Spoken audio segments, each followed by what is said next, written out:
collection of books you've got up here.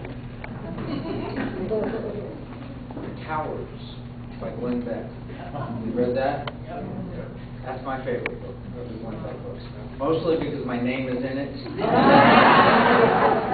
But nevertheless, it's a great book. I have not read the new one on guns. I have not read that yet. I was with the Glenn Beck film crew this past week in Washington. They followed me around as I was doing briefings, similar to the one I'm going to give you tonight. And then they brought in General Boykin, Jerry Boykin, who was in, and they're doing like 2 or 3 documentaries right now. But a documentary Glenn is doing that will be coming out sometime this summer or early fall, which is all on my work.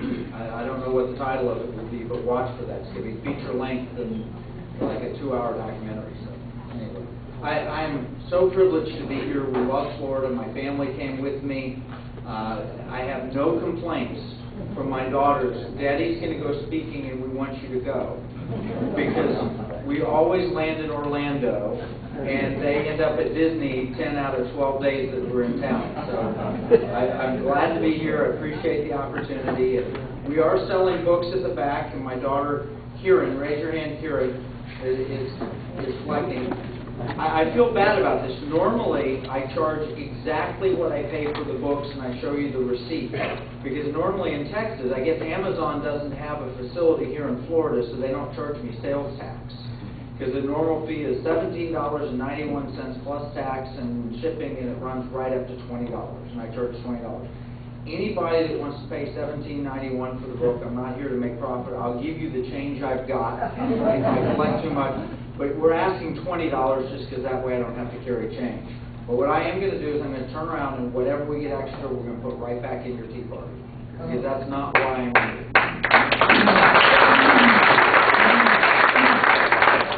I'm here for the same reason you're here. And I know a lot of people run around the country and they're there to make money. And they're there to sell the latest hot thing. And the tea party looks good. So that's not at all the purpose. I'm here because you're here. I love America. And I want to see America succeed and not fail. Survive. So let me share with you what I'm going to share with you. If people say it's depressing, and it is a little depressing, but there'll be a message of hope at the end. Whether we realize it or not, we're in an economic war. Whether we realize it or not, we're in an economic war. We're fighting enemies. Now, to believe this, number one, do you believe that we have enemies in the United States? Yes. Foreign and domestic? Yes. Do you believe that direct confrontation from our enemies, external, with our military is their best course of action to achieve their objectives? No. They don't want to take on our military.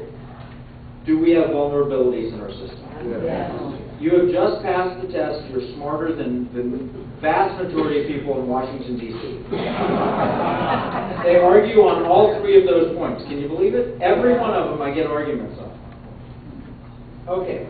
What we believe is a marketplace, our enemies know is a battle space. And I want you to think about that, because during the Clinton administration, after the Berlin Wall fell, they separated economics from the military. Complete separation. So the economists went one way and the national security professionals went another way. And that was purposed and planned. We dominate the world militarily, we dominate the world economically, we don't need to keep those 2 together. Our enemies didn't perceive that. In fact, our enemies knew the opposite. They knew that they were intertwined. During the 1940s under FDR, Franklin Delano Roosevelt, not Frederick Douglass, as we see the shirt here, but under that FDR, and who did a bunch of bad things. One of the things he did do, though, was we had a Bureau of Economic Warfare, because we understood that we were fighting a world war.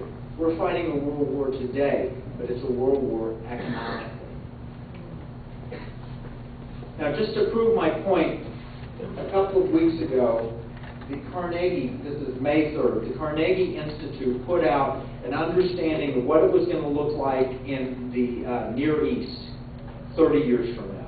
What's going to happen between China and Japan and the United States? Who's going to dominate the region? And they came up with 3 different scenarios. They said over the next 10 to 15 or 15 to 20 years, the U.S. and China are headed for a confrontation in the Western Pacific. China, currently the underdog, could well come out on top. First scenario is China wins. How does China win? China keeps growing their economy, 10% annual growth continues. The PLA enjoys year after year elevated spending, and the United States slowly succumbs to its own internal problems. Economic growth slows, leading to enormous downward pressures on U.S. defense spending and U.S. military deployments in Asia. That's how China wins. America wins is a little less rosy, but it is the opposite extreme is substantially increased U.S. presence in the Western Pacific, reliant on U.S. military spending. We are growing our economy by a full 4% over 15 to 20 years without a recession. We have a new birth rate that recovers, a sustained high level of birth rate. We keep spending, and the military makes every hardware decision they make is perfect. They buy the right planes, the right tank. If everything falls in place, we win. Scenario 3 is the middle ground. It's kind of a muddle through. Nobody's really on top, but we don't maintain military superiority. And basically, Japan says we might as well side with China as opposed to the United States. And that's the middle, and that's the one that they protect. The point I make out of this is the difference between success and failure in our military relationship with China is 100% determined by economics. It's not determined by smart scientists building smarter planes and smarter. It is determined solely by economics. Now, let me ask the question. Do you think the Chinese know this? Yeah. Of course they know it. It's not just China who knows it. This is the cover for the Counterterrorist magazine. It just came out. The cover story is Russia, China, and the new global democratic peace. You see Vladimir Putin on the cover of it. I wrote this cover story. I didn't get a copy of it yet. I had to pull it off the website today because it was just released. Putin has repeatedly urged the BRICS nations, Brazil, Russia, India, China, and South Africa, to act together to undermine the dollar. And in May 2012, Pravda reported that Russia was openly urging the Chinese to join forces against us. All of this is based on China's doctrine of unrestricted warfare, published in 1999, presented by two senior colonels of the People's Liberation Army. If you'll think back with me to 1999 just for a minute, turn of the century, what is it now, 14 years ago, not all that long ago, before my daughters were born, but really not very long ago at all. Where was the United States? We were the one and only superpower of the world. Our military was bar none superior. Our economy was roaring. The stock market was roaring. In fact, the Office of Management and Budget was predicting then that we would have the entire federal debt paid off by the year 2010. Things were pretty strong then. These two senior colonels wrote, "We'll never match the U.S. militarily if that's our focus. The only way to beat America, is to attack America's economy." Because they knew something. They knew that what the Bible says, where your treasure is, there your heart will be also. Now, my pastor is a very wise man, and he said, you need to understand it's not where your heart is, your treasure will follow your heart. It doesn't work that way. It's where you put your treasure, that's where your heart is. And I can prove it to you. How many people look at the stock market on a daily basis? Few of you, okay? If you don't own a stock, how often do you check the quote?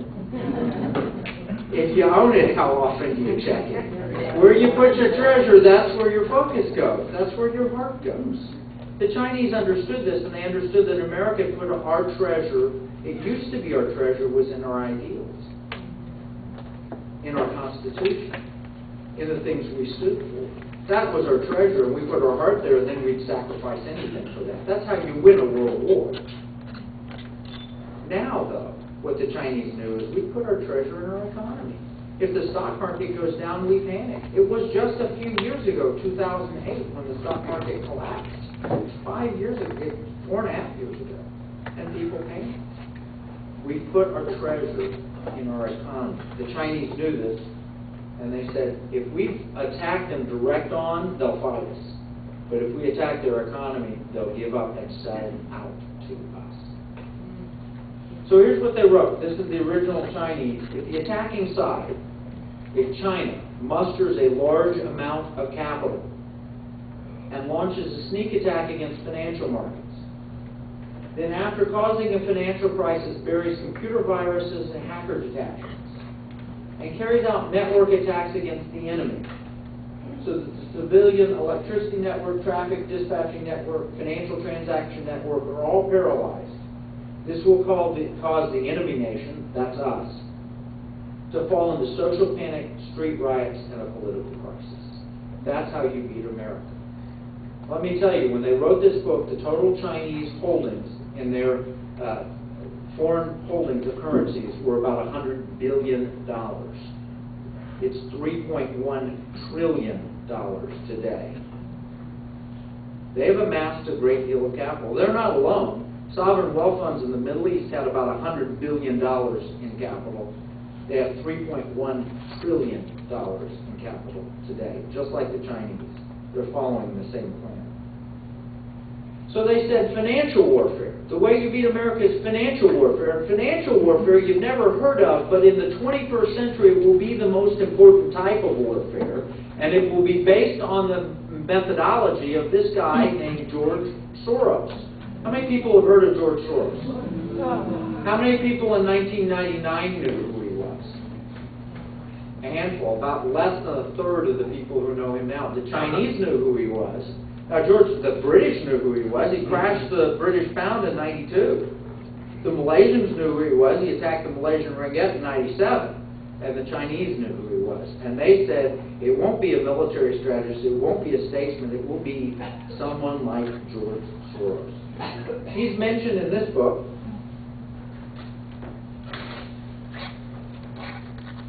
This is the English language edition. W&D Books is going to reprint this with my commentary probably first of the year.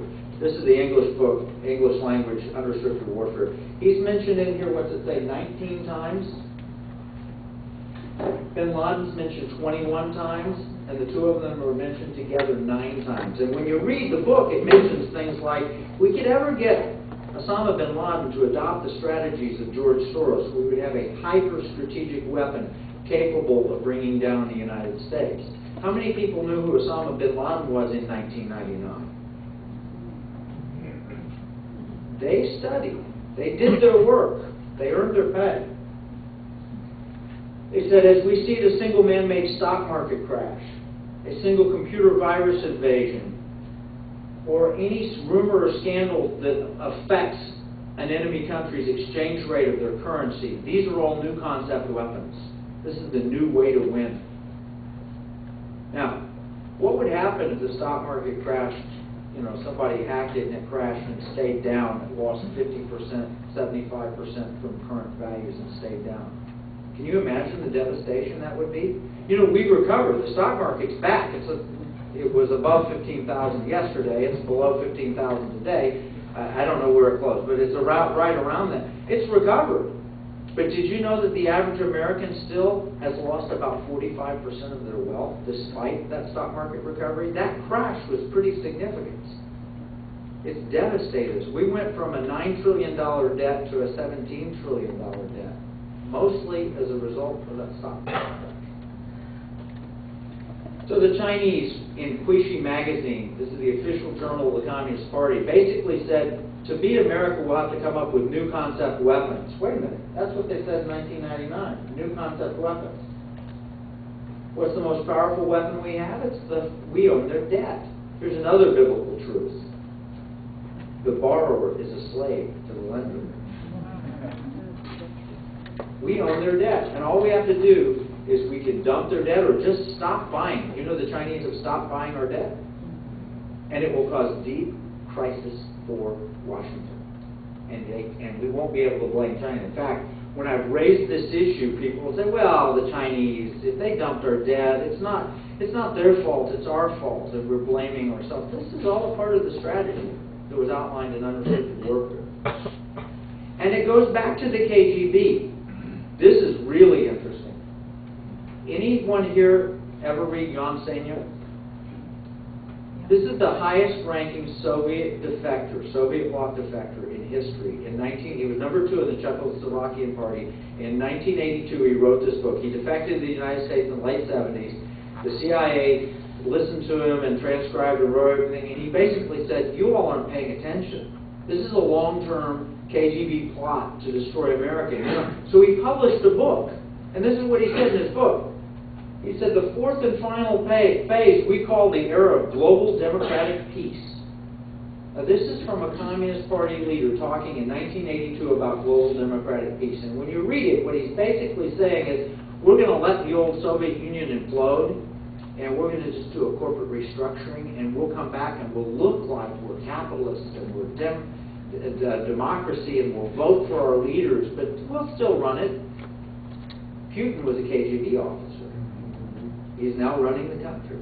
And we'll do this. We'll set all of this up, and then we'll use external economic weapons.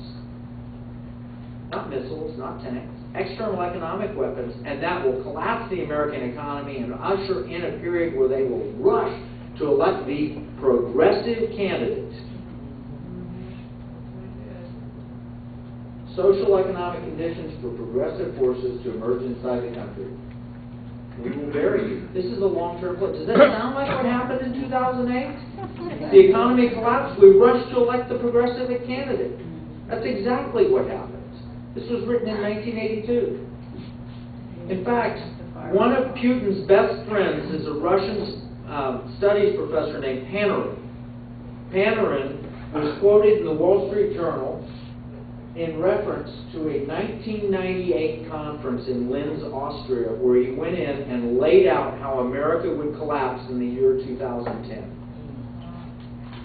And how would it happen? He said their foreign debt is a pyramid scheme and it will fall in on itself. Now I want to tell you, in 1998 we were running surpluses, and our foreign debt, or our total debt, was going to be paid off by the year 2010. That was the projection, and he had a different view of things. His theory called U.S. foreign debt a pyramid scheme. China and Russia would usurp Washington's role as the global financial regulator. Russia and China would emerge from the turmoil stronger and work together to replace the U.S. dollar. In 2008, according to Hank Paulson, at the Summer Olympics in Beijing, the Russians approached the Chinese and said, we have about $60 billion worth of American Fannie Mae and Freddie Mac debt, and you have hundreds of billions of dollars, maybe $400 billion. If we dump ours and you dump yours, we can collapse America. Can you imagine? And they did, by the way. The Russians sold $68 billion worth of our debt. The Chinese did not. Can you imagine how bad 2008 would have been if another $500 billion in debt had been dumped on? They had intention to destroy the United States of America economically. The Chinese didn't go along. Did they not go along because they're our good friends, or were they just not ready? In his 9/11 speech, Osama bin Laden said, hey, we didn't hit the World Trade Center to kill the most number of people. He was a strategist. They hit the World Trade Center because it was a measure of economic power. They wanted to hurt our economy. He said hitting the U.S. economic structure through all possible means is our top target. I mean, think about this. You have a Super Bowl going on somewhere. You fly a plane into a Super Bowl, you can kill 250,000 people easily. You go to a Michigan football game, you can kill a lot of more people than the 3,000 dead. The goal was not to kill people. It was to kill our way of life. And he's not alone. Here's some names. Sheikh Yusuf al-Qaradawi. He is the Muslim Brotherhood's foremost scholar. He is on Al Jazeera. He speaks for the Qatari government. He is the most popular host on Al Jazeera, which I guess is now bought Al Gore's television network. He says we got to collapse capitalism because people won't turn to Sharia unless capitalism has failed. In fact, it's called financial jihad. According to the Quran, You should strive for the cause of Allah with your wealth and your lives. The importance of financial jihad is more important than self-sacrificing. What is self-sacrificing? It's suicide bombing. They'd rather you use your means to destroy our economy than they would you blowing yourself up in the marketplace. Now, all of this may not be humanly orchestrated. People say, are you telling me that Putin is working with Kawardawi, who's working with the Iranians, who's working? No, I'm not telling you that. I don't believe that. I don't believe it's all humanly orchestrated. I think it's more like we are the swimmer, the diver, and there's a bunch of sharks in the water, and they're waiting for us to bleed, and then they all come. Not humanly orchestrated. I do believe, however, that it is demonically orchestrated.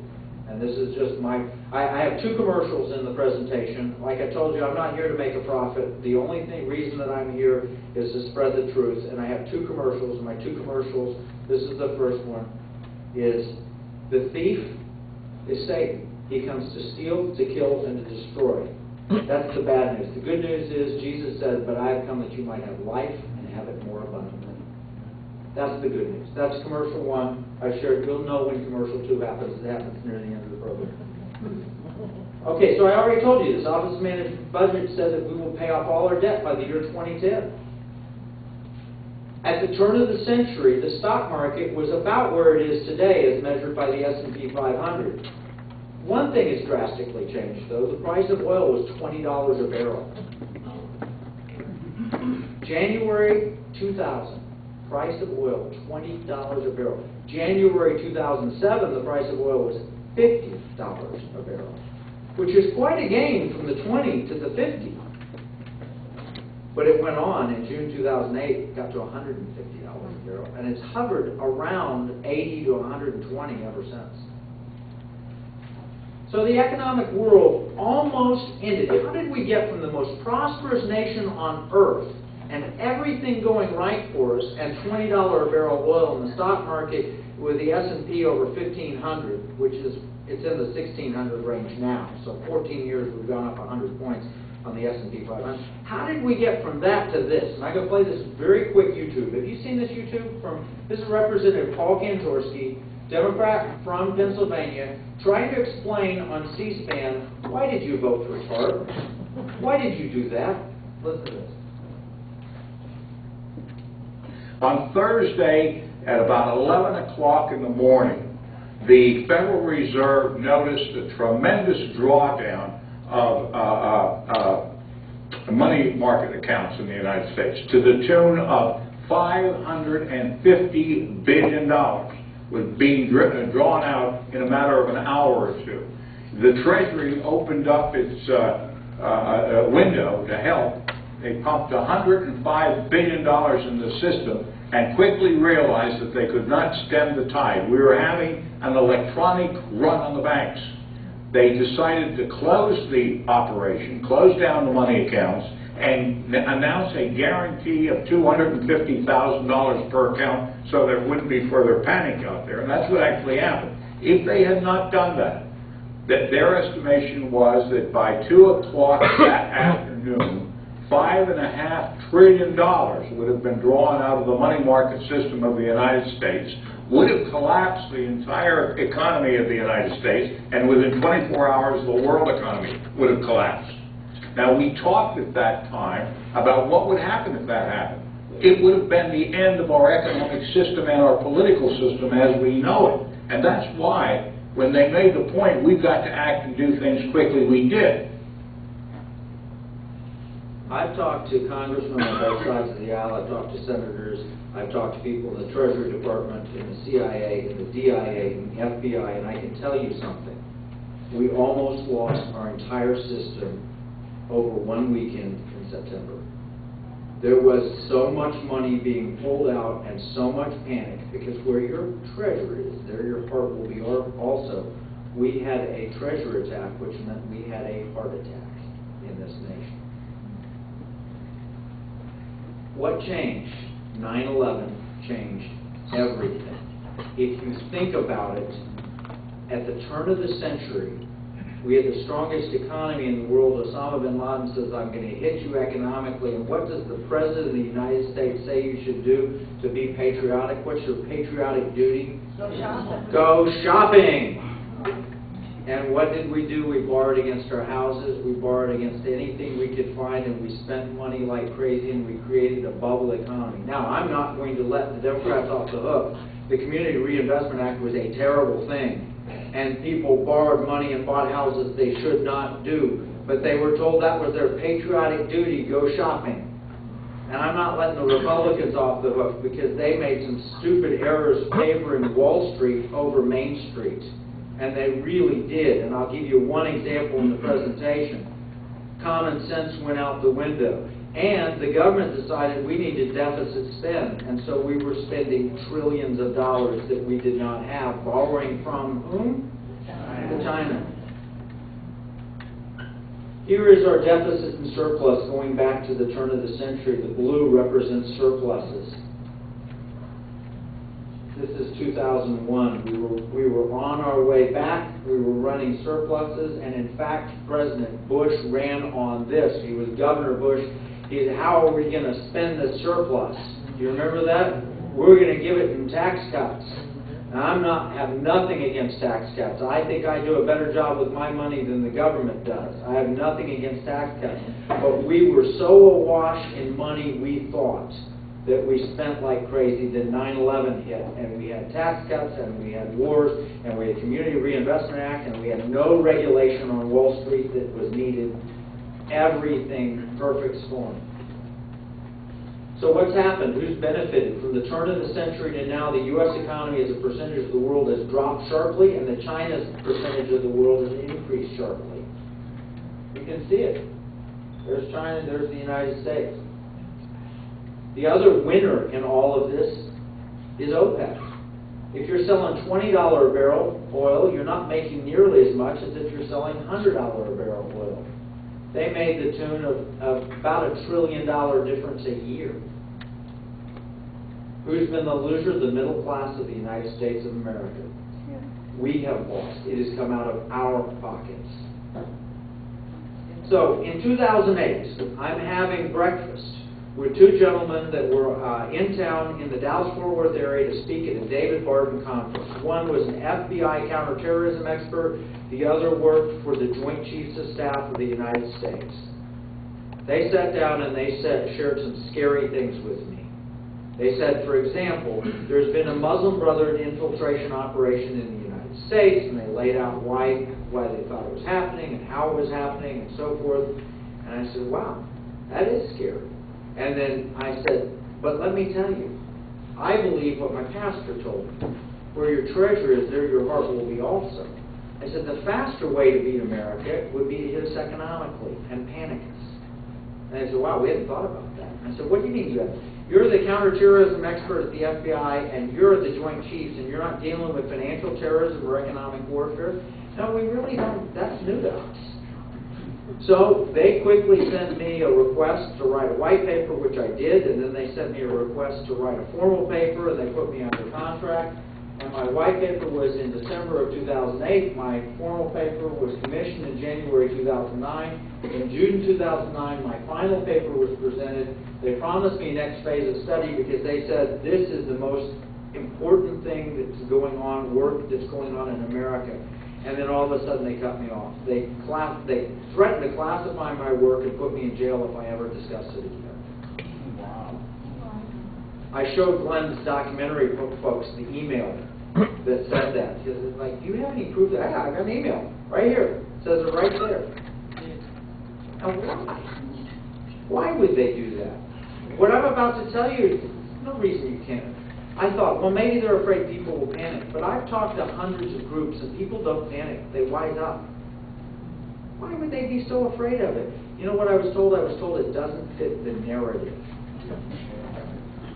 What's the narrative? It's just like Benghazi. We have a narrative we're putting out there. The Democrats' narrative is the Republicans messed us over with Bush, and that's why the economy collapsed. The Democrats' narrative is, or the Republicans' narrative is, it's the Community Reinvestment Act, and that's all the problem. There's very self-serving narratives. I accept both of those, And then I come along and say, all that's true, and it's made us more vulnerable, and financial terrorists have attacked us as a result. They don't want to hear that. No one was minding the store. There's no group that looks and monitors financial terrorism in the United States government. No one wanted to go there. It didn't fit the political narrative. No agency was responsible. No agency was qualified to address the problem. The DOD threatened to classify the report and put me in jail if I talk about it. This foreshadowed how the government would treat Benghazi. Now, we just had, by the way, a wonderful meal with our friends at the Olive Garden, and my fabulous wife coming out of there took that as a moment to teach my daughter something, because the salad was subpar. There was bad lettuce in the salad. And we pointed that out to the waiter, and he came over and said, let me get the chef, and the chef came over, and then finally the manager came over. And you know what? That restaurant took full responsibility, cut our check basically in half, apologized, brought us a fresh salad. They took responsibility. That's completely different. My wife asked my daughters, did you notice how they handled that? We're responsible. Now, the initial word that we heard was, it was our supplier's fault. We can't help it. That's what the supplier did to us. And my wife said, did you notice the difference between blaming it on someone else and taking full responsibility? This is the problem with our government. It's not my area.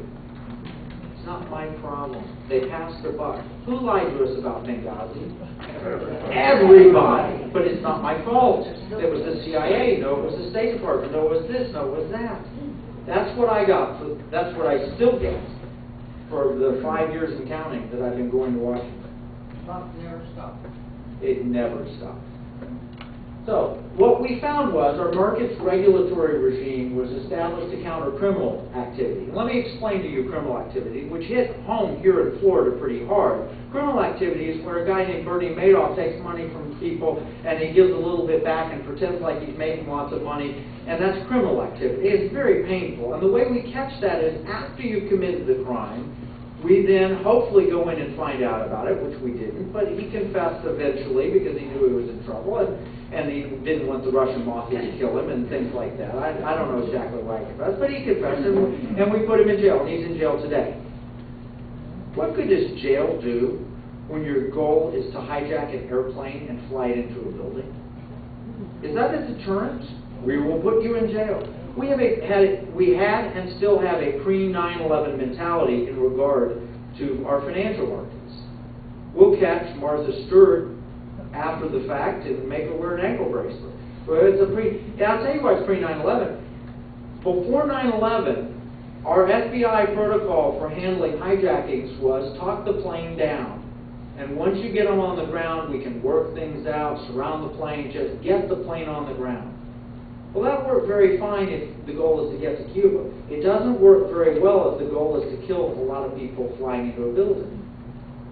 You don't talk the plane down. The plane's coming down. It's a matter of where it comes down. In our financial markets, it was after the fact when people do high-frequency trading and manipulate markets and do bad short selling and all the different things that they did. Oh, we'll catch them afterwards and put them in jail. They don't care. The goal is to crash the economy. What difference does it make? The goal, our mentality is we'll fine them a lot of dollars for doing something wrong. We assume all motives are economic, and we assume that everyone has the same time horizon that we have. So we'll say that the Chinese would never crash our economy because China wouldn't want to cut off their exports to us. Chinese don't think in the short term like we're thinking. They have a much longer term plan. They may not crash our economy today or tomorrow, but mark my words, when it suits their interests, they will. So my working hypothesis, which I'll give you a little bit of the work tonight, is that given the motive, the means, and the opportunity, enemies of the United States will crash our economy. Do you buy that? How would you do it? Well, I came up with 3 weapons: commodity manipulation, naked short selling, and credit default swaps. And I'm going to run through all 3 of them. I asked Andy, he said, as long as people don't get up and walk out, you can keep talking. So I'm going to give you the full explanation. Phase 1, you hit the real economy. Phase 2, you destroy our capital markets. Phase 3, you destroy our currency.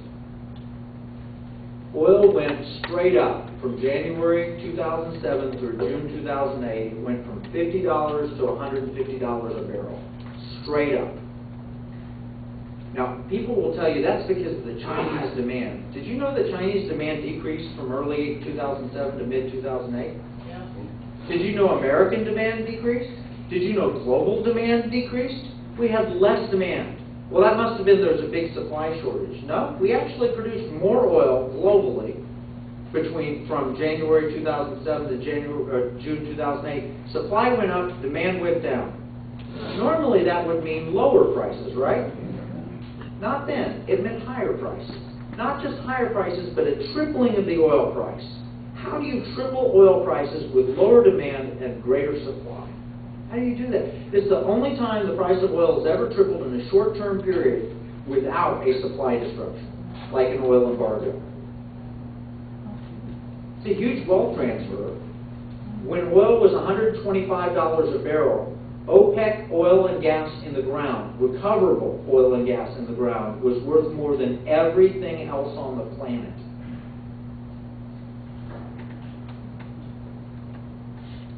Here's how you do it. This is New York Times. This is April 11th of last year. If the world produces 85 million barrels of oil a day, we actually trade 10 times that much in the paper markets. People buy and sell the average barrel of oil 10 times. 90% of all activity is paper. According to Rex Tillerson, the chairman of ExxonMobil, maybe 40% of the current price of oil is caused by speculation. Even Goldman Sachs, who denied it, finally admitted in Forbes that every million barrels long of oil in the paper markets adds 10 cents a barrel to the price. Now I want you to do quick math with me. OPEC produces 30 million barrels of oil a day. 30 million barrels of oil a day. 10 cents extra means $3 million a day goes from us to them. Got that math? Yeah. It would cost them about $10 million to buy long 1 million barrels of oil in the paper markets. They invest $10 million in and get $3 million a day back. If the contract lasted a month, they put $10 million in and they get $90 million back.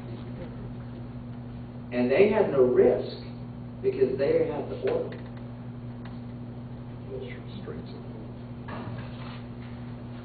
So, who's admitted that oil prices can be manipulated? One of the top oil traders in the world, Dan Dicker, the chairman of ExxonMobil, or CEO, Saudi oil minister, the chairman emeritus of the MIT Economics Department, Gary Gensler, the head of the Commodity Futures Trading Commission, and even Boone Pickens.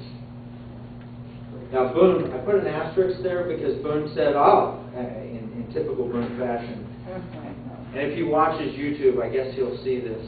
Mr. Pickens, I love you, but you sound just like this. Well, why do they even need to do that? OPEC can manipulate the oil price anytime they want to just by restricting supply. But do you agree, Mr. Pickens, that they want to push prices artificially high? Well, of course, you got that right. So, Mr. Pickens, I apologize if you don't like the impersonation, but that's what he said.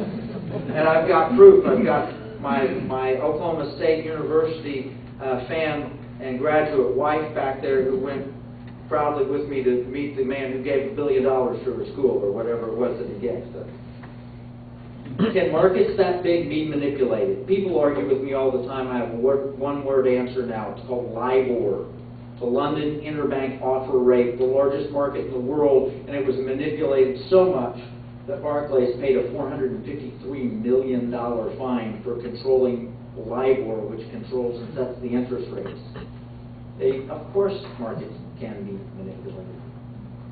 Why would they manipulate LIBOR? Well, Barclays manipulated LIBOR, according to Forbes, to satisfy the Middle Eastern investors.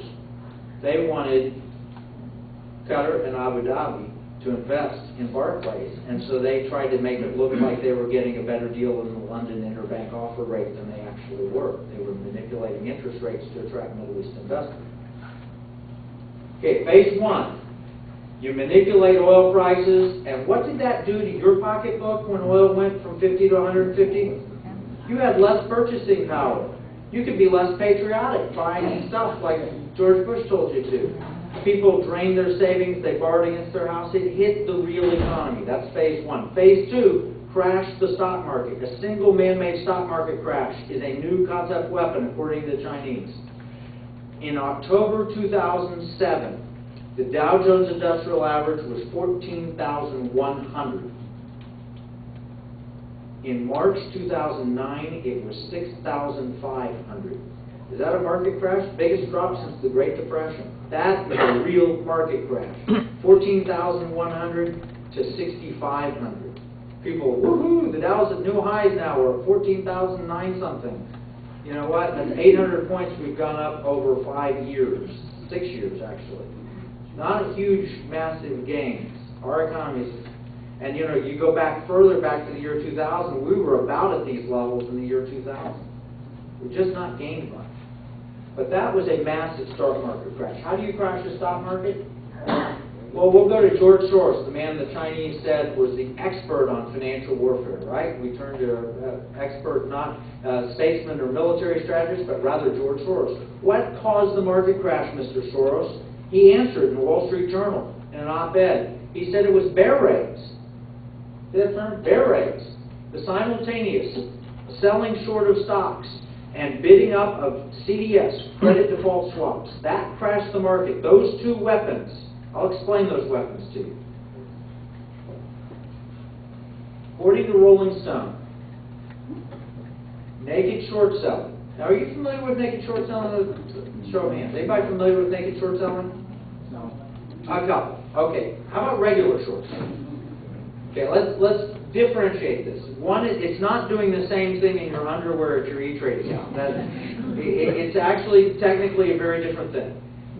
Regular short selling is legal. It's a mechanism that is allowed on the market. It's basically, if you think the stock, Apple computer was $700 a few months ago, you thought it was overpriced, and you said, hey, I want to sell Apple computer, but you don't own any Apple computers, so you go to your neighbor and say, can I borrow a cup of sugar and 10 shares of Apple? And the neighbor said, here's a cup of sugar, and okay, what do you mean, 10 shares of Apple, okay? So you borrow the shares, and you say, I'll bring you back exactly 10 shares of Apple. Sign the document, take the shares, you go to your Merrill Lynch broker or your Morgan Stanley broker, you sell your 10 shares, you sell it $700, you get $7,000 minus your commissions. So you get $6,950, let's say. You take that and you set it in the bank account and you hold on to it for 3 or 4 months, and with interest, it's paying a lot now. You have $6,950.12. And you take that and you watch the price of Apple come down, and it drops down to $400, and you say, that's it, I don't think it's going lower, and you buy it, 10 shares for $400, you pay $4,000, pay that out, and you keep that extra $2,950.12, and that's your profit. That's legal short selling. When you buy it back, you take and you go to your neighbor and say, here's the cup of sugar I borrowed, and here's your 10 shares of Apple. It's legal. It's acceptable. It's a way to profit from the decline in the value of a stock. Naked short selling is a little bit different. Naked means you never borrow the shares. Well, so what do you mean you never borrow the shares? You just never, you call Merrill Lynch and say, sell me 10 shares of Apple. Well, you don't have any in your account. Well, that's all right, just sell them. I'll give you 10 shares later. Now, what if you tried that? What would happen? In 3 days, Merrill Lynch would be knocking on your door, where's the 10 shares of Apple? They would, what they would do, it would be a failed to deliver trade. You sold it and you failed to deliver what you sold. Failed to deliver trade. It's illegal. You can't do that.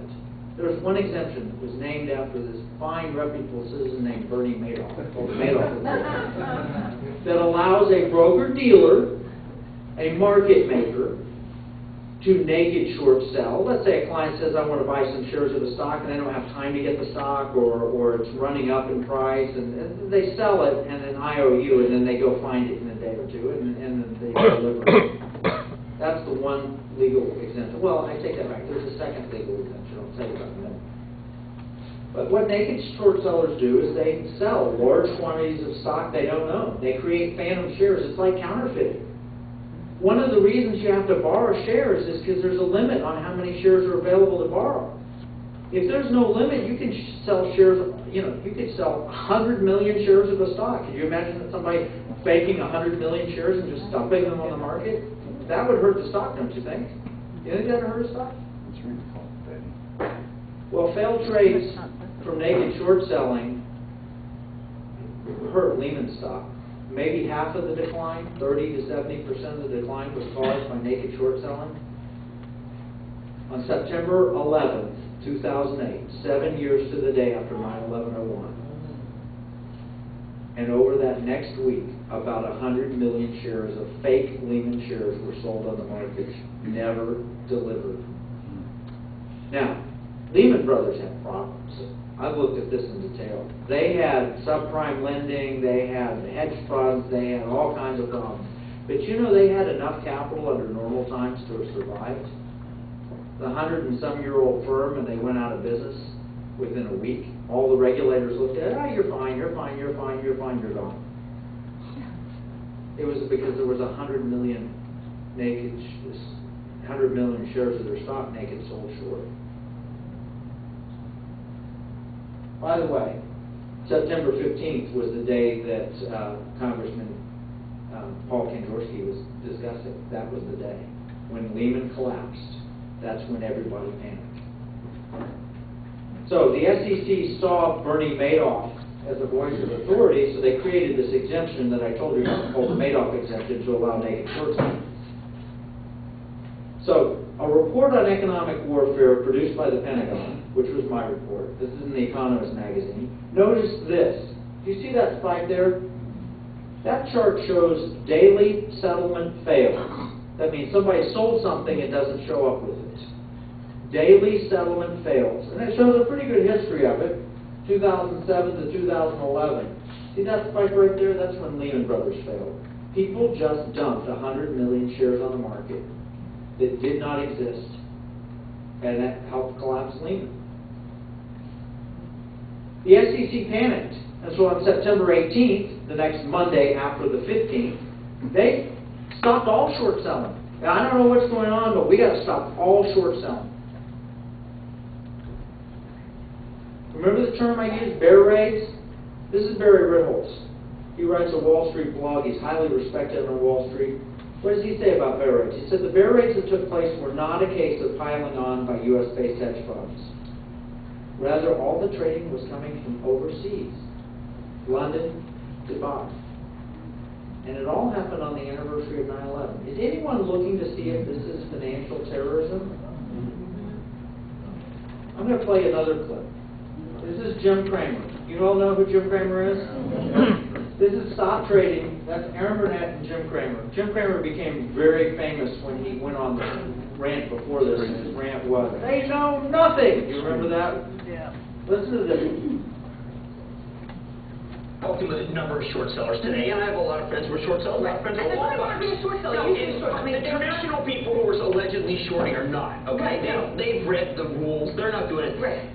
What they come back to, it's very interesting, and it's not my theory, but they come back to say, listen, it could be financial terrorism. What a great way to take down America. It's interesting because the FSA position, which is short positions, maybe they want to find out who is doing the shorting. Like in 9/11, do you remember the airlines went down first and people thought it was Bin Laden? Well, you just heard Christopher Ailman. I mean, he can actually go, right? If they have the stock and they lend it out to people to short, he can go figure out who that is, Right. or at least get a sense. At least here that he did not know. It's a national emergency, a financial national emergency. If people want to look at that, I think it's fine. I do believe that the traditional short sellers are not so unpatriotic, if you want to use your term, Right. that they would be doing this. No, they're not. Certainly not the individuals. There's too much leverage in the system. There's more. But I think the FSA is to try to find out whether they've done the other side of the trade. Is someone who wants to bring down capitalism. Now you could say, well, wait a second. Hank Paulson brought down capitalism when they seized Fannie Mae. It certainly wasn't their intent. They're great Americans. Right, but he was already going in the a form of anarchy, Right. more going towards Well, socialism. but, I think that they want to find out whether there That's like is... nihilism. I once did a piece in 1987 saying that the best way to bring down America, and what I was always afraid of, was this kind of, like, let's get James Bond on the case to find out what's going on. Now, It'll make a good obviously, movie. the financial terrorism thing, to me, has to be put on the table just because the regular short sellers are not But doing it's this. interesting, right. They're And not that's why doing you this. need to use the word unpatriotic. They're not doing this. Now, And we also have so much love now for deposit. Did anybody follow up on that? I did. That was my job. And you know what we found? You can't trace back the short selling by who loaned out the shares because they weren't ever borrowed shares. Now, this was a cause of concern. What happened to this? Why isn't anybody studying it? I've got the data. It was financial terrorism that took down our money. Now, does that make you a little angry that your bank account and your wealth got cut in half? Oh, yeah. It was an act of financial terrorism. What's our government done about it? Nothing.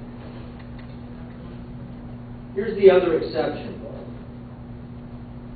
Yusuf Talal de Lorenzo, I showed you his name to you earlier.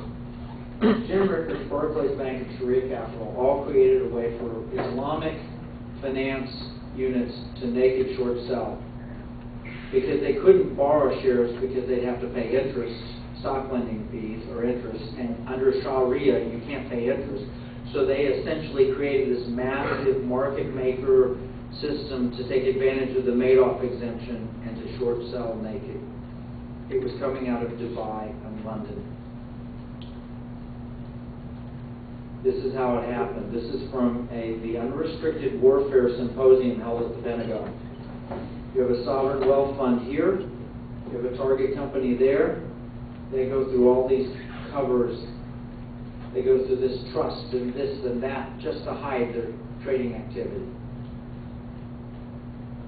So the SEC looked at naked short selling and they found out that our government was totally unprepared for it. There were 5,000 complaints of naked short selling and there were 0 enforcement actions, according to the Inspector General of the SEC.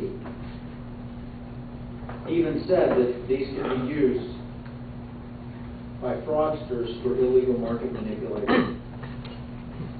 Okay, that's one secret weapon. We've talked about commodity manipulation. We've talked about naked short selling. I teach you one other thing. Are you familiar with credit default swaps? I'm going to teach you this very quickly because it's a lot simpler than you think. Credit default swaps are insurance on the debt. What happens is, if I borrow money from a bank, they can look at my credit worthiness and they see my credit rating and they can loan me the money. And if they want to pass off the risk of loaning money to me to someone else, they can sell them a swap, a credit default swap. If I default on my debts, somebody else, insurance company, will pay the bank back. So they went to an insurance company like AIG. They loaned Kevin Freeman $1 million. Kevin Freeman defaults on it. AIG makes the debt good and covers the debt. Or Lehman Brothers borrowed money, and people bought insurance on the money they loaned to Lehman. And all that's fine. I don't have any problem with that. It's private contract. I'm good with that. Here's the problem. What if Lehman Brothers borrows $1 million and then they insure it for $25 million? Now all of a sudden the lender is better off if Lehman fails than if they succeed. It's a perverse incentive. Here's something even more perverse. What if you could buy a credit default swap on a party that you hadn't even loaned money to? I've heard rumor that in New Orleans, Louisiana, that there was a period of time that in the 1800s where you could buy life insurance on anybody, whether you knew them or not. And murder rates happened to mysteriously rise. This is a bad idea. So what happened is hedge funds, your hedge fund and your long stocks, that means you own a bunch of American stocks. And you say, what bad things could happen in the world? Well, let's see. The stock market can collapse. Well, who's Wall Street firm that's probably the most on the edge? Well, it's probably that Lehman Brothers. You know what? If they don't pay back their debts, that would happen if the market collapsed. So I'll buy stocks in all these American companies and I'll buy a certain amount of credit default insurance. on Lehman Brothers, even though I haven't loaned them any money. And if Lehman fails, then the bank will pay me back and I'll offset. That hedges my investments. Do you see what I'm saying? That's what hedge funds do. They do that. I think it's wrong because at some point it becomes you hope they fail rather than succeed. I think that's a problem. But here's what really happened. Do you know who got most of the money from the bailouts? Foreign banks.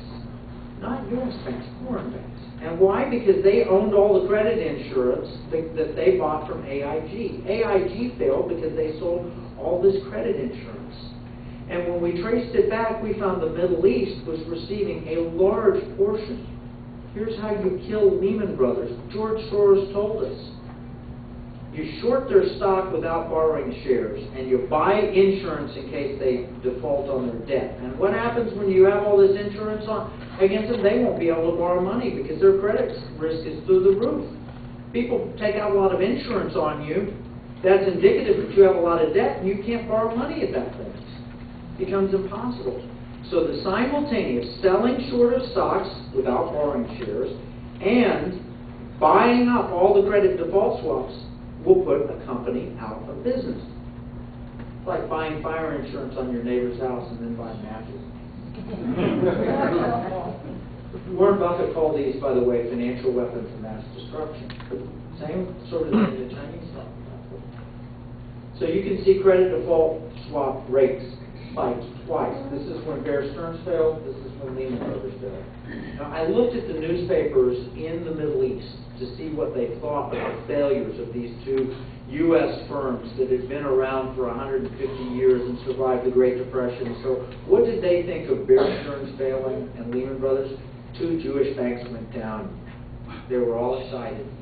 They were built on usury and interest, and it's wrong, and capitalism must fail so Sharia can be ascended, and Sharia will never lose money. Oh yeah, tell that to Dubai in 2009, remember?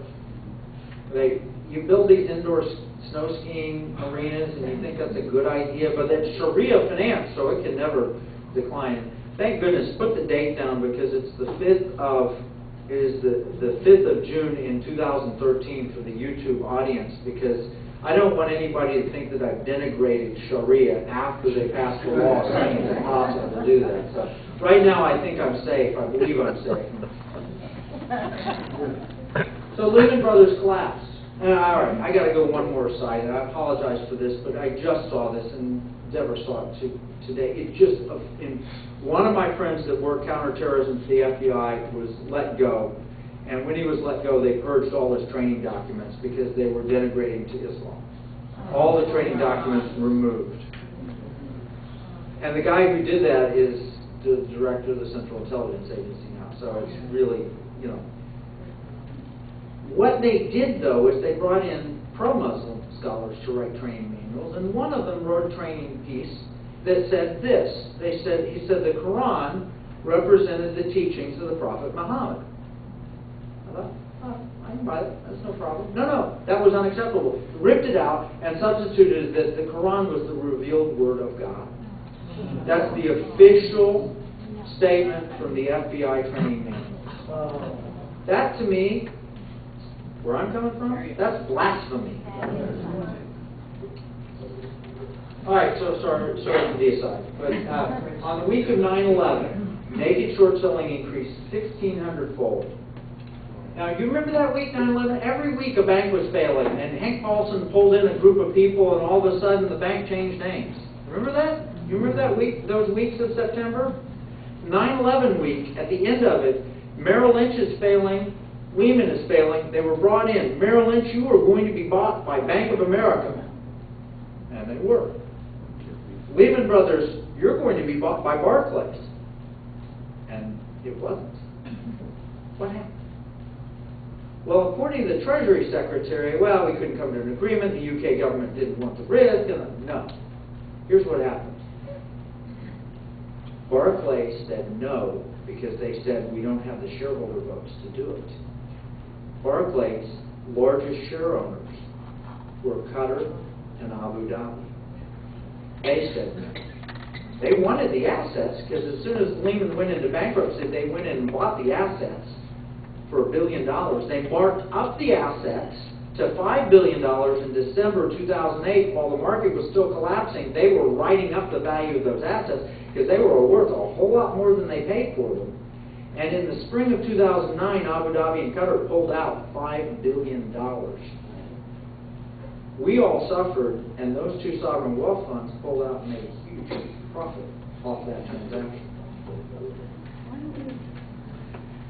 When Lehman Brothers failed, the entire system collapsed. That's what led to Paul Manzorski's statement. We almost lost our whole government, everything. This is interesting. Joe Biden said to John McCain that if the market hadn't collapsed, that McCain would have won. Now, I've seen Senator McCain's comments recently, and I don't know. On May 6, 2010, the stock market dropped 1,000 points in a few minutes' time. You remember that? It's called a flash crash. Do you know the explanation for what caused it? We don't know. We don't know. Isn't that a little scary? Did you know that in August 2011, in a German publication, they published this interesting notice? They said when they seized the documents from bin Laden's hideout, the most interesting one was his plans to destroy the economy of Europe. Not to blow up people or blow up buildings or anything else. It was a George Soros-style plan to destroy the economies of Europe. Who's having problems with the euro? Germany recognized this, and they banned naked short selling and credit default swaps. And you know, despite the economic situation in Europe getting worse and worse and worse, the euro is held in there. How is the euro held in there? They took away 2 of the weapons. Okay, here's some more dot connecting. This magazine is the one that taught the 2 boys in Boston how to build a pressure cooker bomb. The cover story of the magazine is called The Theory of Dispossessing the Unbeliever's Wealth. It's all about economic warfare. It's not a coincidence that the same week that the Syrian Electronic Army hacked AP's newsfeed, claimed the president had been hurt, and crashed the stock market, albeit briefly. Because you know, we have every day, in milliseconds time, we have high-frequency trading accounts that are scanning the news, and they see president hurt, and they sell without, you know, in a blink of an eye. And they've learned this, and they're testing their weapons. So the Unrestricted Warfare Symposium at the Pentagon, named after the Chinese book, said, here's phase 3. This is what I call phase 3. The war begins with a press release. The Russians decide to no longer take U.S. dollars for oil, and they start trading with foreign governments in their own currencies. This is an act of war, and it leads to, according to this war game held at the Pentagon, the destruction of the U.S. dollar. Why are we vulnerable? You know why we're vulnerable. It's the reason you're sitting in the room. Our debt is out of control. It'll be at least $25 trillion in less than 10 years. We're spending $400 million an hour. We're taking in $250 to $300 million an hour, so we're blowing an extra $100 million an hour of debt. The Russian Premier, Putin, has called for the end of the dollar stranglehold, and he's gotten all these nations behind him saying we'll dump dollars as soon as we can. This is what we call phase 3, and it's happening. This is in News Money News, which is Newsmax Money News. Wednesday, May 8th. Monday night, the Chinese premier pledged to come up with a plan by the end of this year to allow investments in currencies to move freely in and out of China without dollars. This does not mean the U.S. dollar will be worthless. Like the British pound, it will still be traded, but less dominance in the world. Many of the actions the U.S. government takes are based on the dollar being the reserve currency. Once we lose that, the loss will affect each and every one of us as our standard of living deteriorates and we become less critical to world growth. This is phase 3. It's happening now.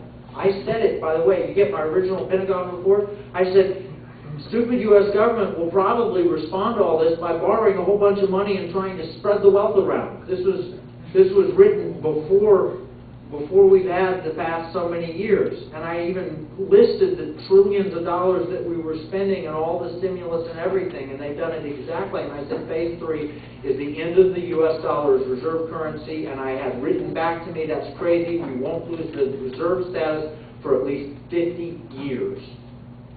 That's what they told me in response.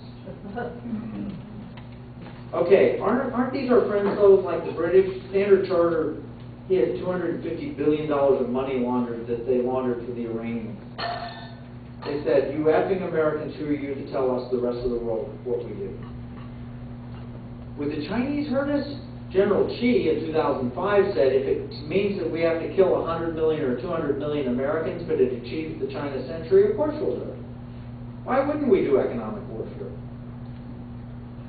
The Pentagon has just acknowledged the Chinese are hacking everything we own in a form of economic espionage. Currency wars, this is Steve Forbes and Jim Rickards, basically said the next attack won't be targeting a military base or an installation or a tank or a plane or a missile, it'll be hitting your bank account. That's how to bring down America. It's what I started with. What we consider to be a marketplace, our enemies consider as a battle space. So how do you beat a superior enemy? I already told you this. Launch a great deal of capital, launch a sneak attack against financial markets, bury computer virus and hacker detachments, and ultimately cause the enemy nation to collapse. Who have I briefed on the study? Well, I'll show you some of them. Jim Woolsey was the former head of the Central Intelligence Agency under Clinton. Kevin Hassett, who was the senior economist, top economist for the Federal Reserve Board of Governors. General Boykin, Lieutenant General William G. Boykin, was the founder of Delta Force, at one time an Undersecretary of Defense for Intelligence. He was also the Deputy Director of the CIA. He's a great American. Bill Posey is a congressman from Florida. Ed Meese, who was the former Attorney General under Reagan, one of 3 Attorney Generals that I've briefed. Frank Gaffney from the Center for Security Policy. He made me a senior fellow at the center and helps me now. Larry Arndt, who's the president of Hillsdale College, a longtime personal friend, and hundreds of others. This has been written up in the Times of London, front cover of the Washington Times. My book was published by Regnery. It was released January 16th of last year. Within a couple of weeks, it made the New York Times bestseller list. In fact, 2 books were released by Regnery in January of last year, mine and Donald Trump's, and we outsold Donald Trump's by a multiple. He had a full marketing team. I had a bunch of friends that prayed for me.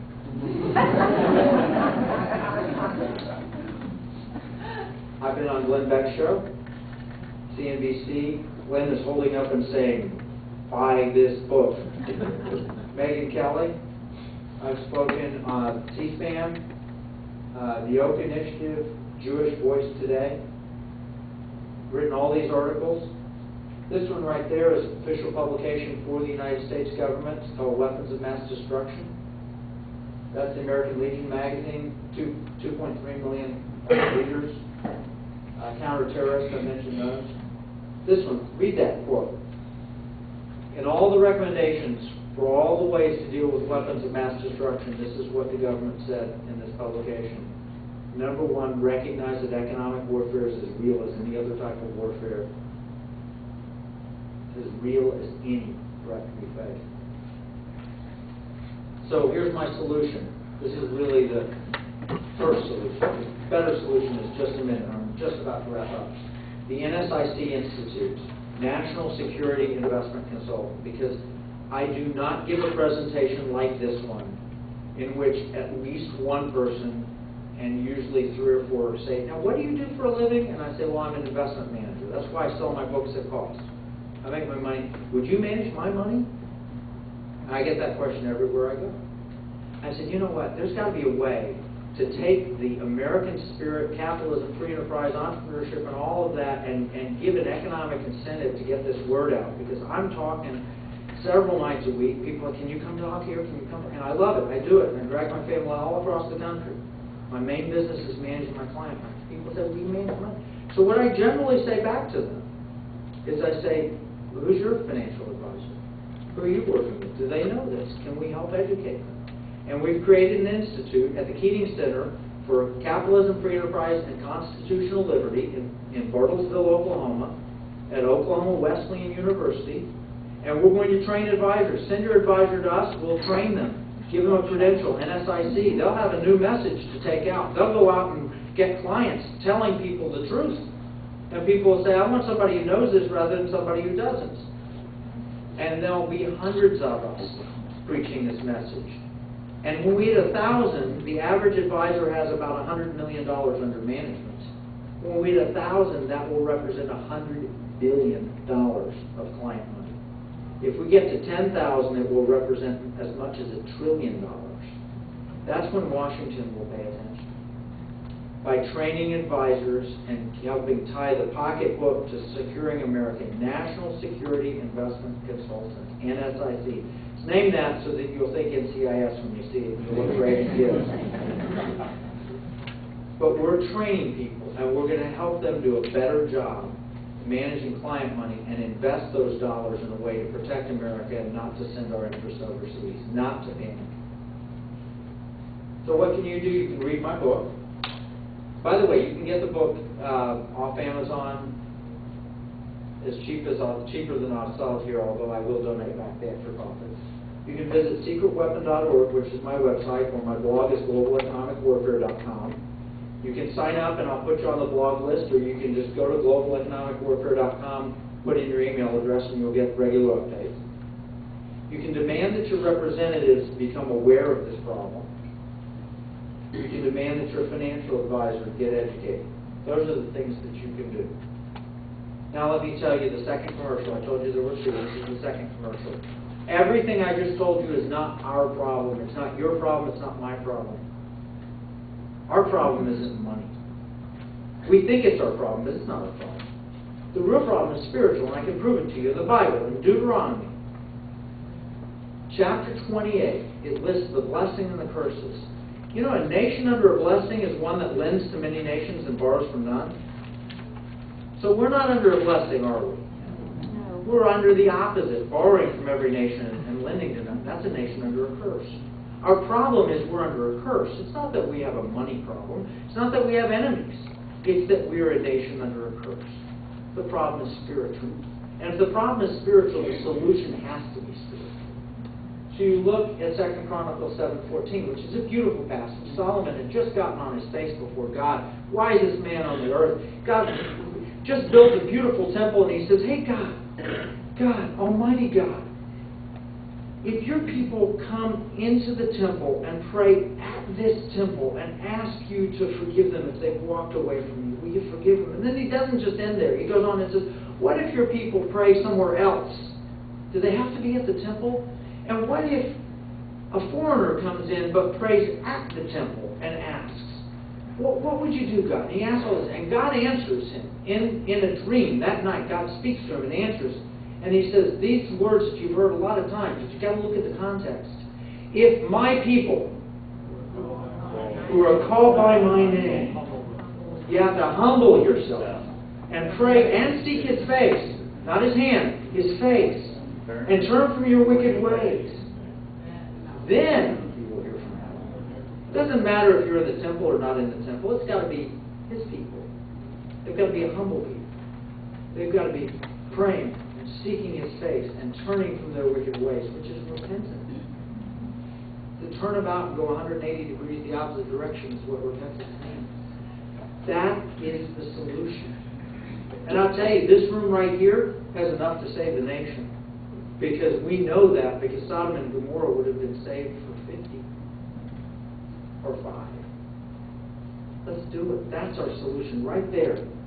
The promise of Jeremiah 18, I had a friend of mine, he had his 5-year-old son there, and he wanted to understand this, and I said, let me tell it to you this way. I put it in 5-year-old terms. Jeremiah 18 is beautiful. It says, I don't care how good you've been.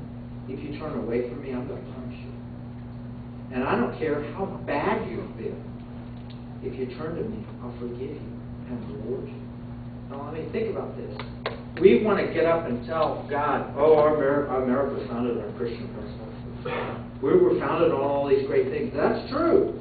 It's irrelevant to the curse that we're under today. We got to repent and turn from our wicked ways, seek his face. That's our solution. So that's the second commercial. And everything must be done in love. So anyway, that's what I've got to share. Andy said that you like questions, and I appreciate you taking so much patience with me and letting me run all this time. Nobody walked out the door. But I'll take any questions you have. Let me just say God bless you and God bless you in the United States.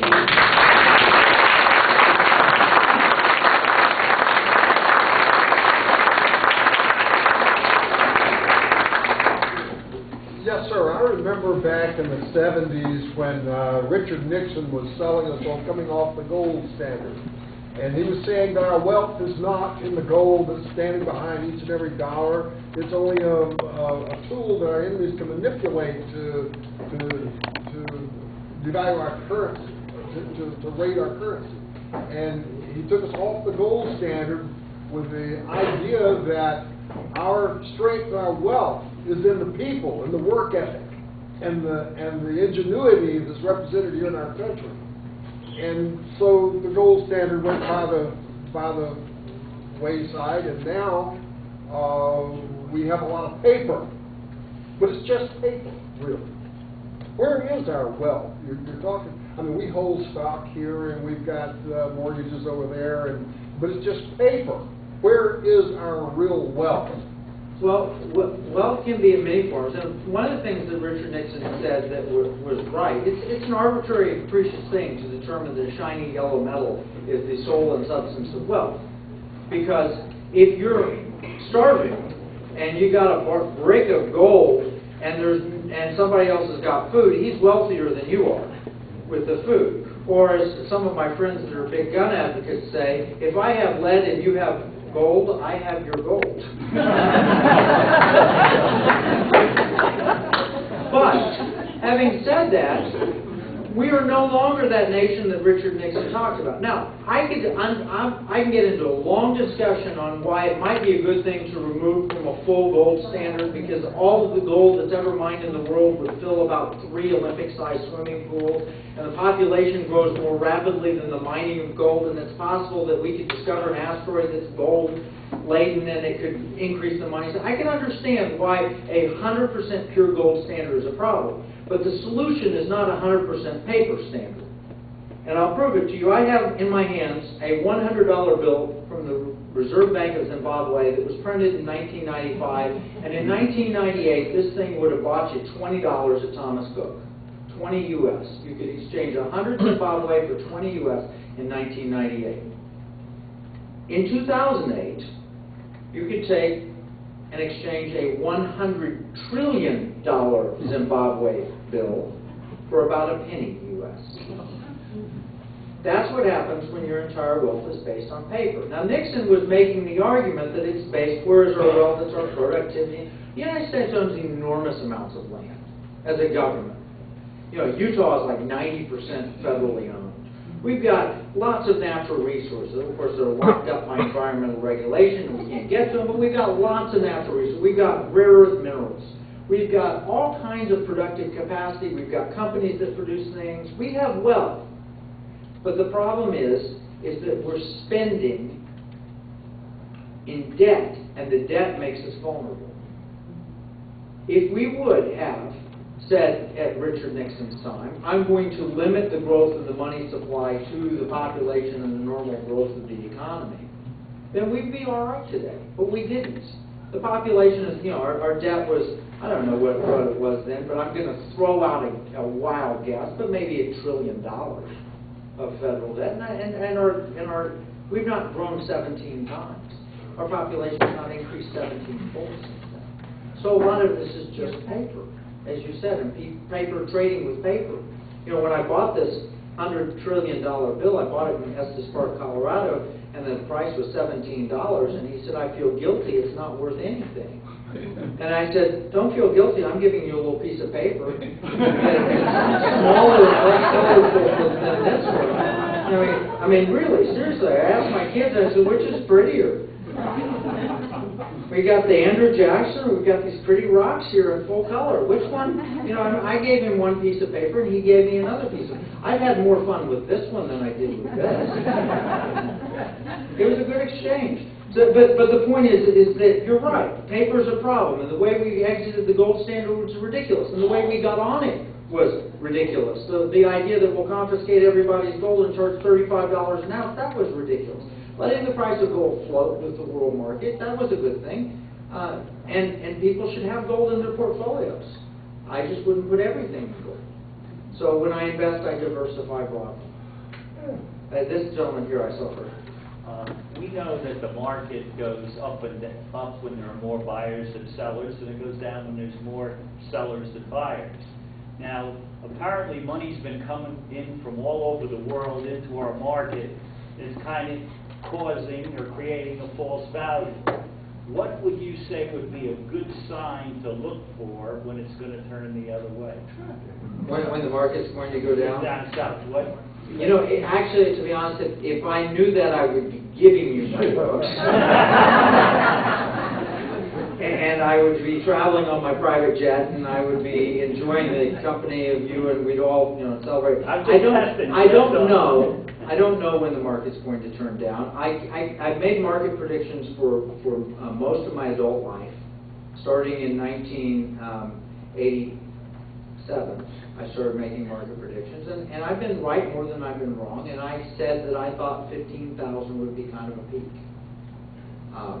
But I'll tell you this, in Zimbabwe, in the year 2008, when this was worth a penny, the strongest stock market in the world was the Zimbabwe Stock Exchange, in real terms.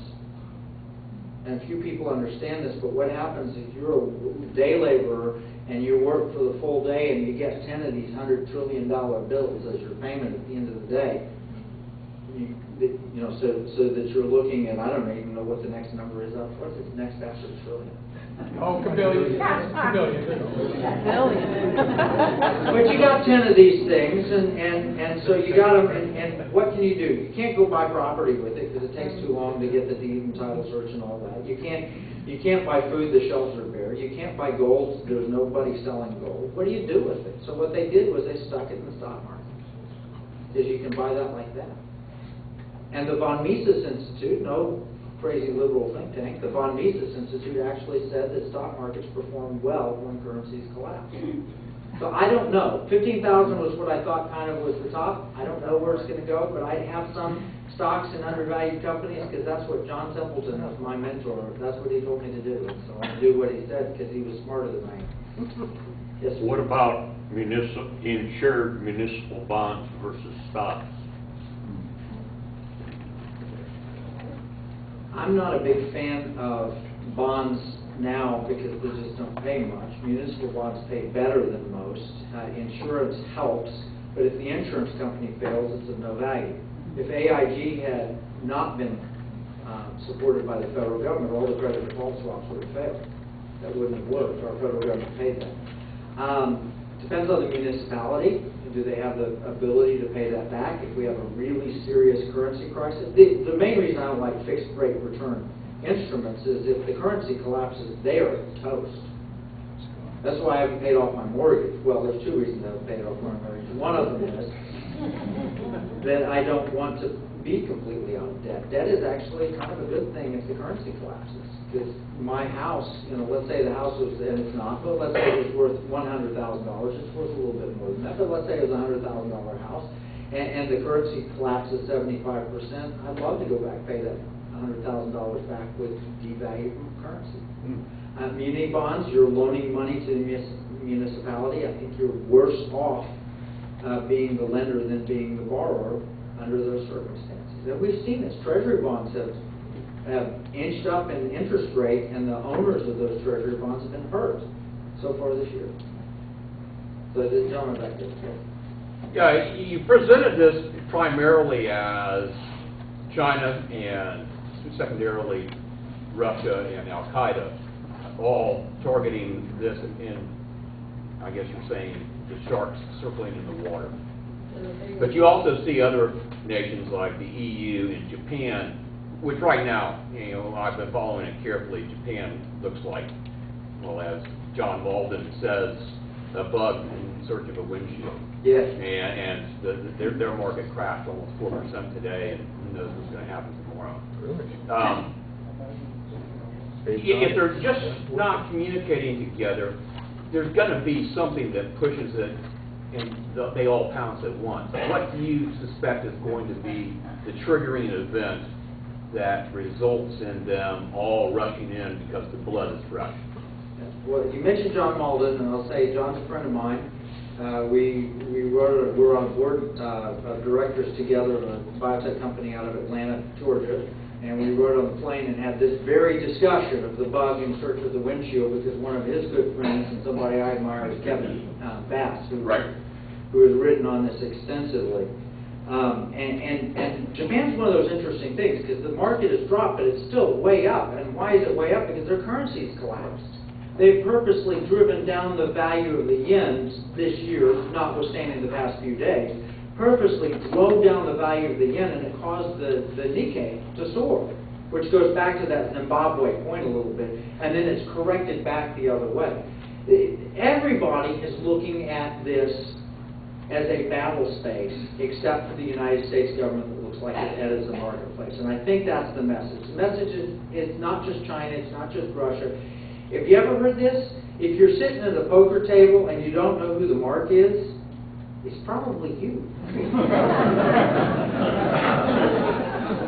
And we're the mark. They're all coming after us, some with more benign. Brazil and India are part of wanting to devalue the U.S. dollar, not because they hate the United States of America, but because that's the game that's on. It's game on. A lot of people have been shorting the yen because it's game on, and they just jump in. That's how money moves. But some of it's malevolent, and China can be, part of China is malevolent. And certainly Islamists are malevolent. Certainly Putin has malevolent intentions. So it's on, and we don't know. And that's what we need to learn. So do we get up and walk away from the poker table? The United States should start to exert its influence in the world and say, all right, from now on we recognize this is a global economic war and we're going to respond accordingly. And that doesn't mean we're going to try and punish everyone, but it does mean that we cooperate. Australia and China are now exchanging in their own currencies. We need to go to Australia and say, hey, you know what? At some point you will be a Chinese colony. If you're unaware of this, we should educate you on this. And you need to remember that the United States has no intentions of colonizing Australia. There are values and benefits to working with us. And we should exert our influence in the world. We can still win this war. It's not too late. But it is getting darker outside. Years ago, I read J. Edgar Hoover after the Second World War, and he taught us that communists definitely believe that we will not have to fire one shot.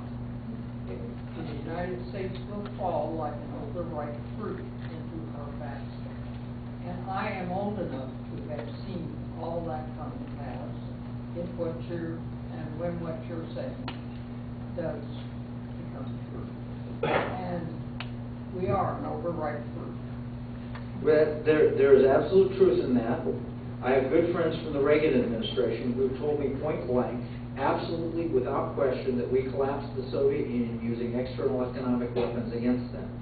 It does not have to be a one-way war, however. As a result, we can recognize the ripeness of our fruit, but we can respond accordingly. Our economy is still stronger and better. You want to talk about people who have economic difficulties? Those rich Chinese have problems. They've got see-through cities. Whole cities built without anybody in them. They can't continue economically developing and growing because the planned economy doesn't work. It runs out of steam. It will collapse unless they collapse us first. But isn't it interesting that both of those major countries involved in this are communists? Yes, they are. And they've had long-standing hatred of the U.S. way of That's what I life. mean. It's been working for 100 years at least. Our problem is spiritual, number one, but the simple economic aspect of the problem is somehow, some way, a group of people learned how to teach that if you vote for me, I can give you his stuff. Who was that? And that's part of the problem. That's where communism all comes about. That's the source, is the greed and the envy of communism is now coming to our shores. That's why they thought we'd be overripe. What is your institute advising advisors to tell their clients to invest in that's not subject or vulnerable to this economic warfare? That's a good question. We don't actually have a set, this is how you invest. What we do is we educate historically on if we have a hyperinflationary situation, how was this dealt with in Latin America, how was it dealt with in Weimar Germany, how was it dealt with in Zimbabwe, how can you respond to it? If it is not a hyperinflation situation, but it is a general malaise depression, how do you deal with it? If it's a hit here, what do you do? So we educate them on that and then hope that the collective wisdom will be sufficient. We don't have any simple answers. I've got a whole chapter in this book. There are no easy answers. The best we can do is preserve some. There's, I had people who told me, well, I did just fine. I had all my money in insurance company and annuities. And very few people realize how close the insurance companies came to the failure in 2008 because they invested in treasury securities and stocks and so forth. What happened in 2008, the answer was to own U.S. government bonds. That was the best answer. I didn't have that best answer for my clients, but that was the best answer because everybody around the world rushed in to buy the safest thing they could find, which they thought were U.S. government bonds. I don't know why lending money to the biggest spender on the planet that has no hope of ever showing a surplus is considered the safest thing you can do with your money, but that's what we thought. That's what collectively the world thought. So there are no simple answers. We're just training them and educating them. Doesn't mean we'll get all the answers right, but I think it's better to have some knowledge than no knowledge. So how do we educate ourselves, assuming our financial advisor is not going to get his book?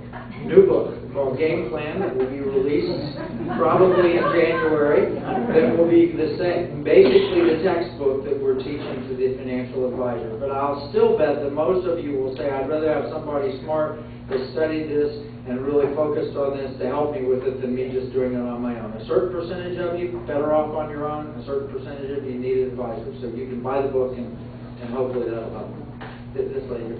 How, with all the financial problems our country has right now, how in the world did the Supreme Court Judge John Roberts pass Obamacare when nobody has read it? They have no clue what's in it, and it's going to cost trillions of dollars. Every one of the congressmen know that this is a train wreck. Why are they still doing it? Well, there's several opinions on that. One of them is based on the Cloward-Piven strategy that you overwhelm the system and that collapses it. Others are, that's just the way Washington works. I can't answer why John Roberts ruled that it was acceptable and legal as a tax. I do have friends, though, who pointed out that it began as a bill in the Senate, and according to the Constitution of the United States, no taxing bill can begin in the Senate. And so, some have said maybe it's a Trojan horse.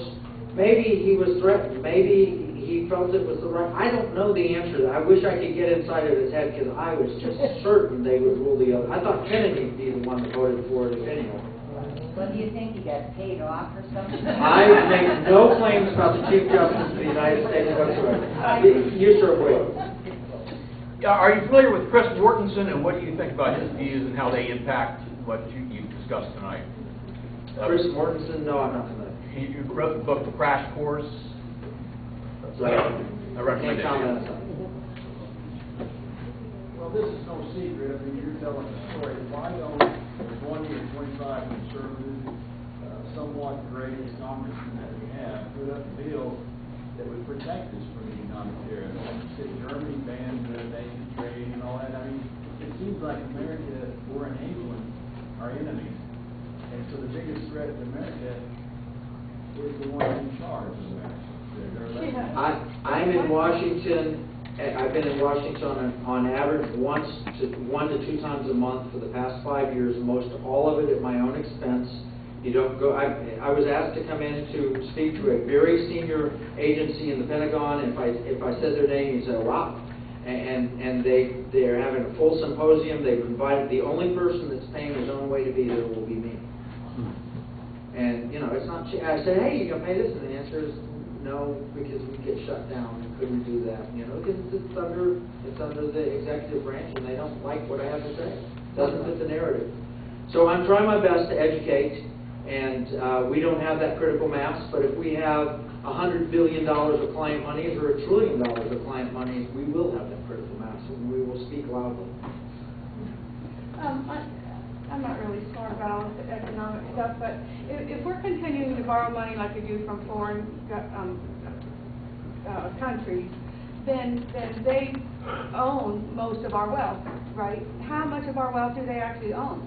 It's actually less than we own of theirs at this point. We actually own more China than China owns of us. Oh, so that's But it good. is beginning to change.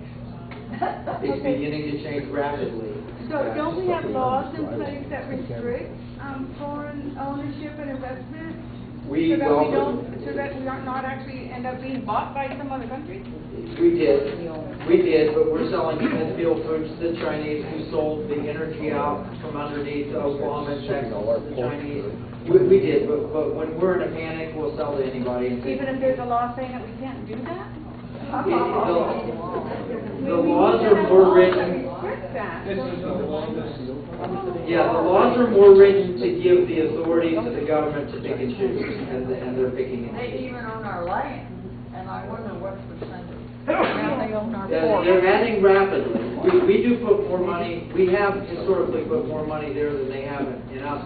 But if our dollar collapses, I'm gonna buy everything. That's what I'm saying, so if they actually own, Yeah, they own, I don't know how much they own, I and mean, if nobody they actually does. own our hard property, I mean, they can basically Evict come us. over and just evict us, or Yeah. colonize us, right? All right. Kevin, I want to thank you. Thank you.